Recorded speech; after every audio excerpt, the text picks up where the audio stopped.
court, mais c'était important. Tout ce que rapporte Amal, c'est hyper important. Ça fait longtemps qu'on est en lien. Ça fait longtemps aussi que je soutiens tout son mouvement. D'ailleurs, mercredi, j'étais au palais de justice d'Angers et pour avoir porté le t-shirt « Urgence, notre police assassine », ça m'a valu de la part des policiers d'être pris en photo et d'être... Enfin, apparemment, c'est ce qu'ils disent, hein, qu'il y aura une procédure qui sera lancée contre moi. Je les remercie, au contraire, qu'ils fassent la procédure et qu'on aborde enfin le débat partout sur la violence, sur les violences policières et sur les assassinats par les policiers.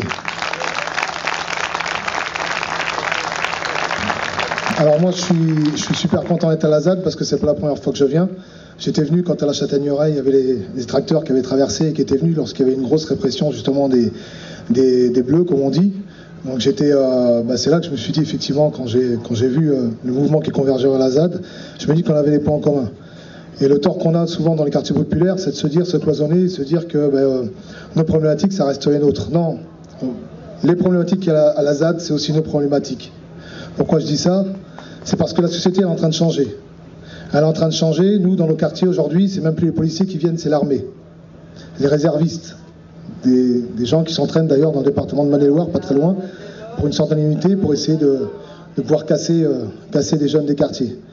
On a des procureurs aujourd'hui qui font des discours politiques pratiquement dans les audiences sur la jeunesse des quartiers populaires, sur ce qu'ils appellent pour les quartiers populaires des zones de non-droit, alors que c'est justement des zones où le droit arbitraire s'applique, où justement on pressurise et on opère des différences de traitement sur des populations.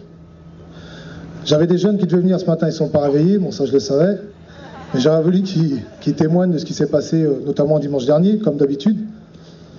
On a eu encore affaire à des brutales policières qui n'avaient aucun sens. Le souci, c'est que dans les médias, partout, tout le monde a indiqué que c'était une horde de jeunes qui agressaient encore et encore des policiers, que les policiers étaient fatigués, qu'ils étaient fragiles, qu'ils étaient déstabilisés, qu'il fallait les soutenir, Donc je lance une quête, hein, franchement, parce que on aurait presque les larmes aux yeux quand on voit les syndicats de policiers qui vont dans les tribunaux d'audience. On a l'impression que c'est le monde des bisounours et que finalement que le problème, c'est vraiment nous. Effectivement, quand Amal a parlé de laboratoire, ça fait longtemps que nous, on indique que dans le quartier populaire, il y a des véritables laboratoires. Ça fait longtemps qu'on indique que justement tout ce qui est utilisé dans le quartier populaire, c'est aussi pour plus tard, et ça commence déjà dès maintenant, faire en sorte d'opérer un contrôle social sur l'ensemble de la population. C'est pour ça que ce qui se passe dans le quartier populaire, tout le monde est concerné. Les tests, les essais qui se passent dans le quartier populaire, c'est ce qui va concerner bientôt, certainement, l'ensemble de la société française. Donc il y a une urgence, vraiment urgence aux convergences.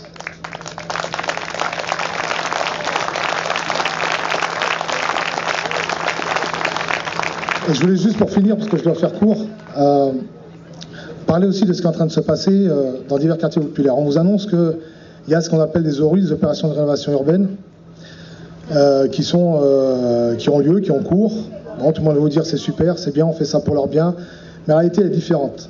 Comme ils savent manipuler, comme ils savent aussi faire en sorte de faire profiter tous les financements publics à des opérateurs privés qui s'infiltrent partout, ils ont le moyen de faire de l'argent.